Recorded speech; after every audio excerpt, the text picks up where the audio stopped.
à mon aide. Seigneur, viens à mon secours. Gloire au Père, au Fils, au Saint-Esprit, maintenant et toujours. Dans les ciels des siècles. Amen. Alléluia.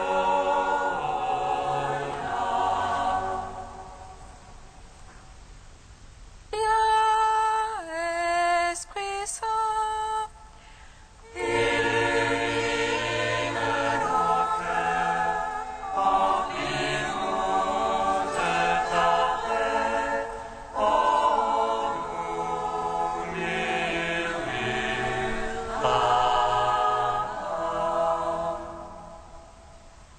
Tu es l'unité, ô Dieu, toi notre science et notre crainte. Viens,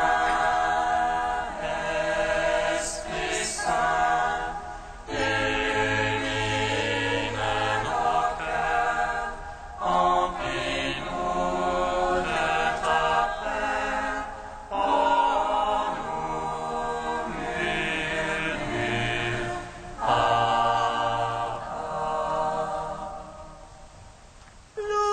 Lorsque tu es descendu vers la mort immortelle, L'enfer fut renversé par la splendeur de ta divinité. Et lorsque tu ressuscitas les morts, ils gisaient au fond du tombeau. Tous les anges dans les cieux se mirent à chanter. Gloire à toi, source de vie, ô Christ notre Dieu. Lorsque tu es descendu à la mort immortelle, l'enfer fut renversé par la splendeur de la divinité. Et lorsque tu ressuscitas les morts, qui gisaient au fond du tombeau, tous les anges dans les cieux se mirent à chanter.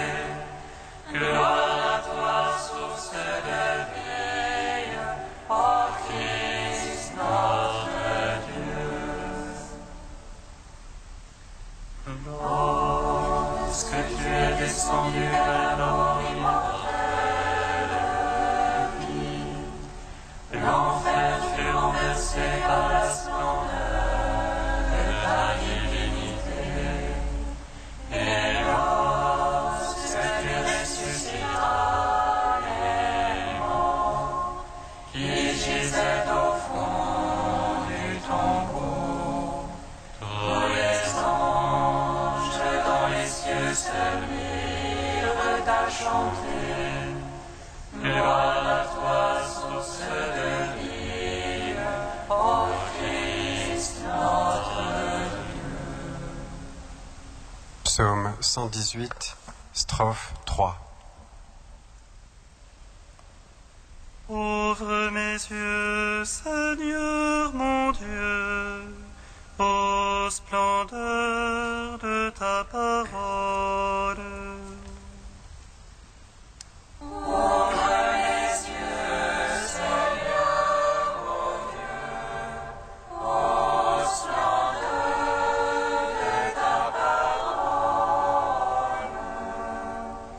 Sois bon pour ton serviteur et je vivrai. J'observerai ta parole.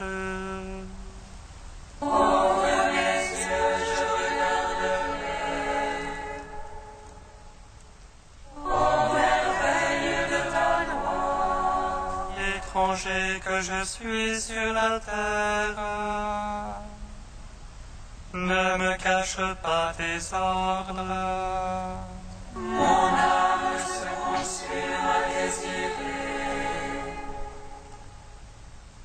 En tout temps tes jugements, Tu t'en prends aux superbes maudits qui sortent de tes ordres. décharge-moi de l'insulte et du mépris. Car je garde ton témoignage. Que les princes tiennent séance contre moi. Je médite tes volontés. Ton témoignage, voilà mes délices. Tes volontés, mes conseillers. Gloire au Père, au Fils, au Saint-Esprit. Pour les siècles des siècles. Amen. Pour les cieux, Seigneur mon Dieu, au standard de ta parole. Psaume 23. Bienheureux ceux qui habitent en ta maison, ils chantent ta louange autour de ton autel. Bienheureux ceux qui habitent en ta maison, ils chantent ta louange autour de ton autel. Ô Seigneur, la terre et sa plénitude, le monde et tout son peuplement. C'est lui qui l'a fondé sur les mers, lui qui sur les fleuves l'a posé. Qui montera sur la montagne du Seigneur et qui se tiendra dans son lieu saint. L'homme aux mains innocentes, au cœur pur, il envoie l'âme encline aux vanités. À lui la bénédiction du Seigneur, la justice du Dieu son Sauveur. C'est la race de ceux qui le cherchent. Ils poursuivent ta face, Seigneur. Porte, levez vos frontons, élevez-vous, portes éternelles. Il entre le roi de gloire. Il est ce roi de gloire. C'est le Seigneur, le fort, le vaillant, le Seigneur, le vaillant des combats. Porte levée au fronton. Élevez vos portes éternelles. Qu'il entre le roi de gloire. Qui est ce roi de gloire? C'est lui le Seigneur Sabaoth. Lui le roi de gloire. Gloire au Père, au Fils, au Saint-Esprit. Pour les siècles des siècles. Amen. Bienheureux ceux qui habitent en ta maison, ils chantent ta louange autour de ton autel. Psaume 25. Justice pour moi, Seigneur. Moi, je marche en ma perfection. Justice pour moi, Seigneur. Je m'appuie sur le Seigneur et ne dévie pas. Scrute-moi, Seigneur, éprouve-moi. Passe au feu mes reins et mon cœur. J'ai devant les yeux ton amour. Moi, je marche dans ta vérité. Je n'ai pas été m'asseoir avec le fourbe. Chez l'hypocrite, je ne veux entrer. J'ai détesté le parti des méchants. Avec l'impie, je ne veux m'asseoir. Je lave mes mains en l'innocence. Je tourne autour de ton autel.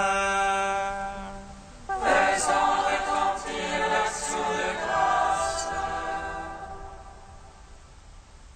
Énonçant toutes tes merveilles.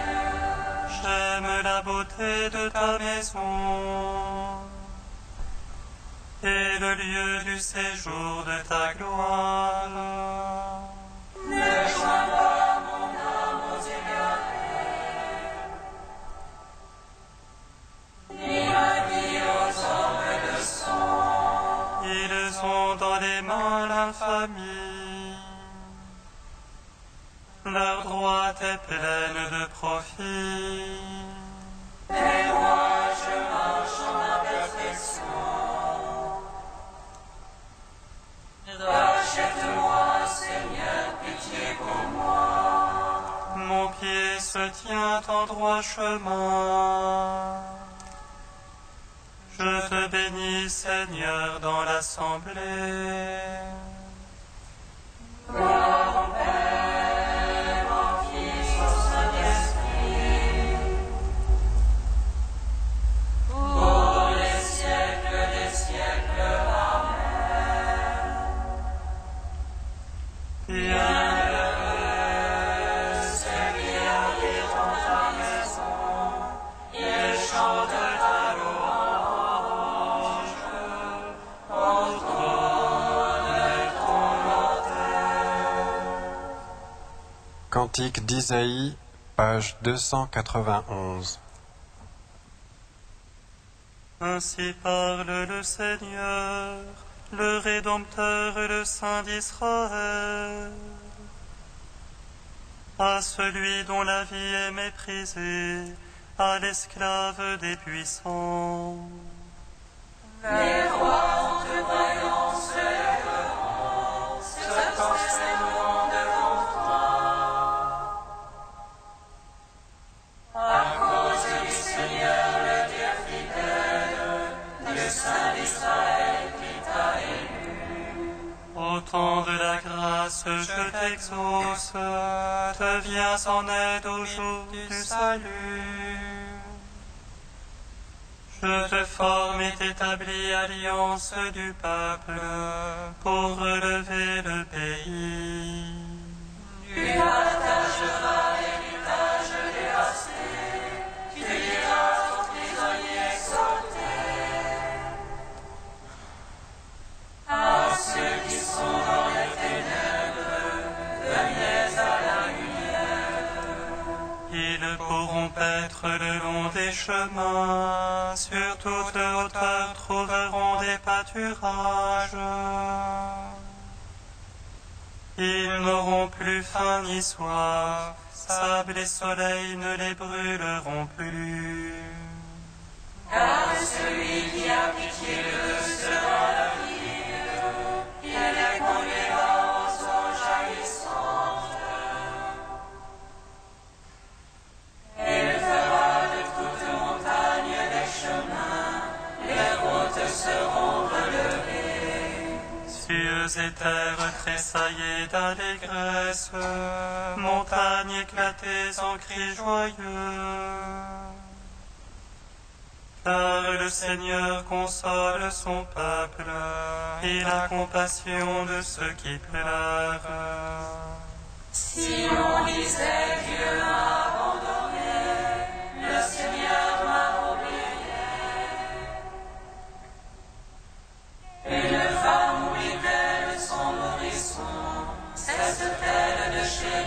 son enfant. Même s'il s'en trouvait une pour l'oublier, moi je ne t'oublierai jamais. Je t'ai gravé sur les paumes de mes mains, tes remparts sont toujours devant mes yeux. Rendons gloire au Père Tout-Puissant, à son Fils Jésus-Christ Seigneur, à l'Esprit qui habite en nos cœurs, pour les siècles des siècles. Amen.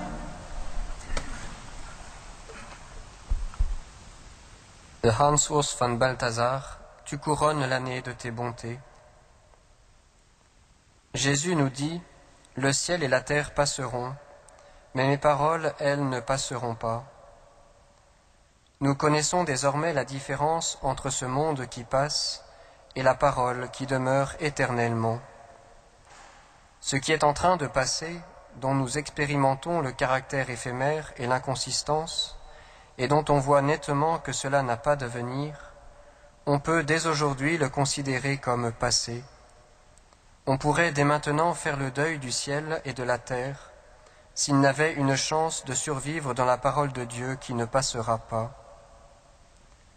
C'est l'inverse de ce qui paraît être le ciel et la terre ne forment pas une sorte de cadre éternel, à l'intérieur duquel, parmi d'autres innombrables figures mortelles, serait apparue, puis aurait de nouveau disparu, la figure de Jésus-Christ. Mais c'est Jésus-Christ qui est l'expression définitive de Dieu. Comme parole qui demeure éternellement, il est ce qui englobe tout, et ce n'est qu'à l'intérieur de cette ultime sphère immobile que viennent et vont ciel et terre, et qu'ils reparaissent transformés. Cette parole de Dieu descend dans le temps et en ressurgit. Elle détermine par là le sens de toute temporalité. Le ciel et la terre et toute l'histoire du monde ne prennent vraiment un sens que dans cette parole. Qu'on la retire, et ciel et terre deviennent des étoiles errantes, dont la trajectoire ne vient de nulle part et ne va nulle part, dépourvues de sens et de but. On ne peut que s'étonner que des hommes qui refusent ou ne connaissent même pas la signification globale du Christ pensent trouver un sens à leur existence. Ce fut possible approximativement avant le christianisme, quand les peuples croyaient encore au divin. Mais comment cela se pourrait-il après la venue du Christ, puisqu'un retour aux représentations cosmologiques assez naïves des anciennes cultures est impossible? Le ciel et la terre sont vides, la lune est un tas de pierres, l'homme est seul dans ce désert, et tout cela passera.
Puissance, honneur et gloire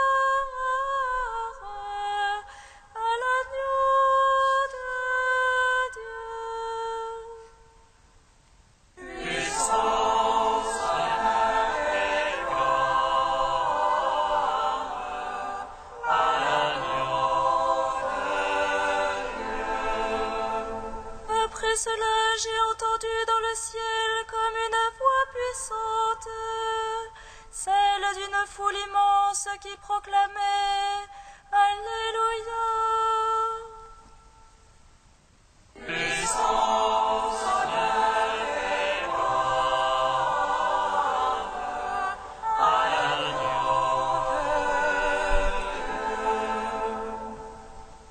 Lecture de l'Apocalypse de Saint Jean. Moi, Jean, j'ai vu encore un ange qui descendait du ciel. Il avait reçu une autorité si grande que la terre fut illuminée de sa gloire. Et il s'écria d'une voix puissante, « Elle est tombée, Babylone la grande. La voilà devenue une tanière de démons, un repère de tous les esprits impurs, un repère de tous les oiseaux impurs, un repère de toutes les bêtes impures et répugnantes. » Alors un ange puissant prit une pierre pareille à une grande meule et la précipita dans la mer en disant « C'est ainsi que sera précipitée avec violence Babylone, la grande ville, et on ne la retrouvera jamais plus. » La musique des joueurs de harpe et d'autres instruments, des joueurs de flûte et de trompette, chez toi ne s'entendra jamais plus. Aucun artisan d'aucun métier chez toi ne se trouvera jamais plus. Et le bruit de la meule chez toi ne s'entendra jamais plus. La lumière de la lampe chez toi ne brillera jamais plus. Le chant du jeune époux et de son épouse chez toi ne s'entendra jamais plus. Pourtant tes marchands étaient les grands de la terre, et tes sortilèges égaraient toutes les nations. Après cela, j'ai entendu dans le ciel comme une voix puissante, celle d'une foule immense qui proclamait Alléluia. C'est à notre Dieu qu'appartiennent le salut, la gloire et la puissance, car ses jugements sont vrais et justes. Il a jugé la grande prostituée qui corrompait la terre par sa prostitution. Il l'a frappée pour venger le sang de ses serviteurs. Et la foule reprit Alléluia. La fumée de l'incendie s'élève pour les siècles des siècles. Un ange me dit alors, écris ceci, heureux les invités au repas des noces de l'agneau. Gloire à toi, ô Dieu vivant, gloire à toi. Gloire à toi, ô Dieu vivant, gloire à toi.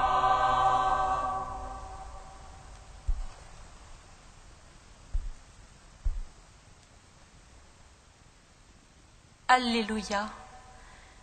Une cité est engloutie dans la mer et une foule crie Alléluia. Avec tout ce qu'elle hébergeait de démons, d'esprits impurs et d'oiseaux répugnants, la voici qui disparaît, engloutie comme la pierre d'une meule, et le peuple proclame Alléluia. En elle, toute trace de la vie des hommes est retirée. La musique des joueurs de harpe, de flûte et de trompette, le bruit des métiers des hommes, la lumière de la lampe et le chant des jeunes époux la désertent. Elle n'est plus qu'un fantôme de ville et elle disparaît à jamais, et l'Alléluia est repris. C'est la seule fois que cette acclamation, si présente dans les psaumes, apparaît dans le Nouveau Testament. À la toute fin de celui-ci, dans ces derniers chapitres de l'Apocalypse, comme son chant définitif. C'est qu'il a fallu attendre longtemps. Il a en fait fallu attendre la fin, le dénouement, l'accomplissement, pour que le peuple enfin puisse laisser éclater cette joie et fasse résonner enfin le chant de cette victoire qui est la victoire du Christ. Oui, ils savaient cette victoire, nous la savons aussi. Ils envoyaient des signes dans leur vie et nous en voyons aussi. Mais ils voyaient aussi autour d'eux et en eux les traces de ce mal qui n'en finissait pas de se mélanger toujours, de prendre sa part toujours, de défendre ses bastions toujours. L'Évangile avait été annoncé. Ils vivraient dans la tribulation et la contradiction. Ils seraient persécutés. Ils verraient encore longtemps le mal autour d'eux et ils devaient vivre ce mystère de l'entrelacement, de la sainteté et du péché longtemps encore autour d'eux et en eux. Ils devraient laisser pousser ensemble le bon grain et l'ivraie. Ils devraient pêcher ensemble le bon et ce qui ne vaut rien, jusqu'à ce qu'un jour, une moisson, une dernière pêche, sépare enfin et ne recueille que le bon. Et cette lourde pierre précipitée au fond de la mer, le prophète Michée déjà la leur avait annoncée. Il foulera aux pieds nos fautes, tu jetteras au fond de la mer tous nos péchés. Oui, le pardon un jour, ce pardon accueilli déjà, reçu déjà, donné déjà, et qui construit en nous peu à peu le royaume, ce pardon, peu à peu accumulé, un jour aura rempli la coupe et débordera et submergera le péché du monde. Ce péché qui déjà sauve nos vies, nous arrache au mal, dépose en nous la joie, la liberté, la lumière. Ce pardon un jour sera cette grande mer où le mal disparaîtra à jamais. Il règne déjà, celui qui en nous efface le péché. Et ce règne se déploie chaque fois que nous l'accueillons, lui et sa miséricorde, et que nous le laissons se répandre en faisant miséricorde. Et cet Alléluia qui déjà réjouit ces jours où il vient vaincre en nous tout jugement, toute dureté, toute fermeture, un jour pourra retentir dans toute sa puissance, dans toute la gloire qu'il recèle, dans toute la profondeur de l'univers. Et ceux qui auront tenu ferme dans la foi, dans la certitude de l'amour du Père, de sa miséricorde, de son pardon, et qui en auront vécu, seront de cette foule immense qui le fera retentir par toute la liberté et l'allégresse de leur être sauvés. Heureux, oui, heureux ceux qui auront cru, heureux ceux qui se savent invités au festin des noces de l'agneau.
Nous te prions, Seigneur, ami des hommes.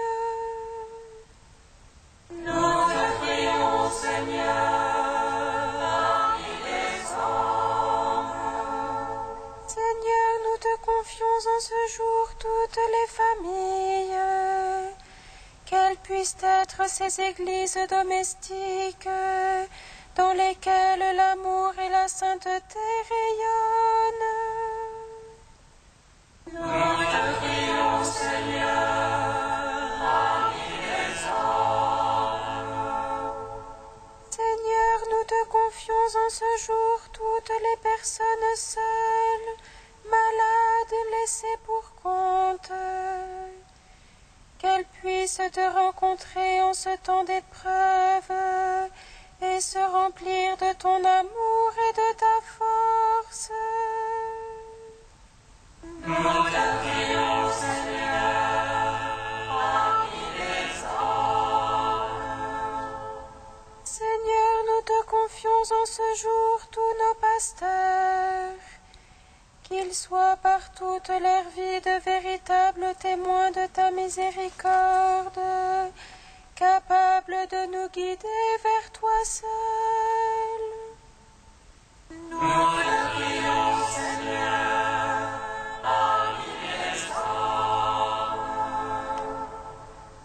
Dieu saint, saint fort, saint immortel, prends pitié de nous. Dieu saint, saint fort, saint immortel, prends pitié de nous. Dieu saint, saint fort, saint immortel, prends pitié de nous. Gloire au Père et au Fils et au Saint-Esprit, maintenant et toujours et dans les siècles des siècles. Amen. Saint immortel, prends pitié de nous. Dieu saint, saint fort, saint immortel, prends pitié de nous. Seigneur notre Dieu, tu veux nous donner part à ta vie, à ta sainteté. Alléluia.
Réveille, Seigneur, le courage de tes fidèles, qu'ils soient plus ardents à profiter de tes grâces pour obtenir de toi de plus puissants secours.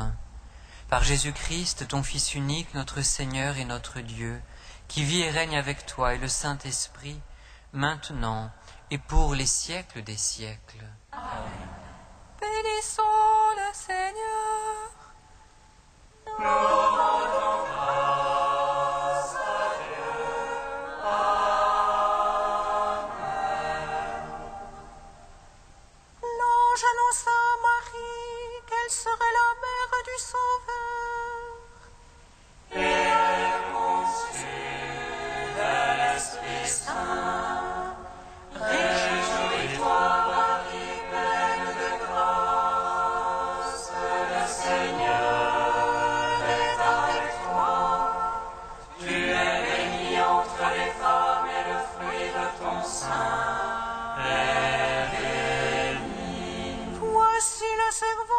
du Seigneur.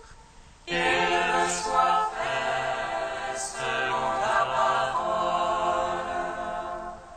Réjouis-toi, Marie, pleine de grâce, le Seigneur est avec toi.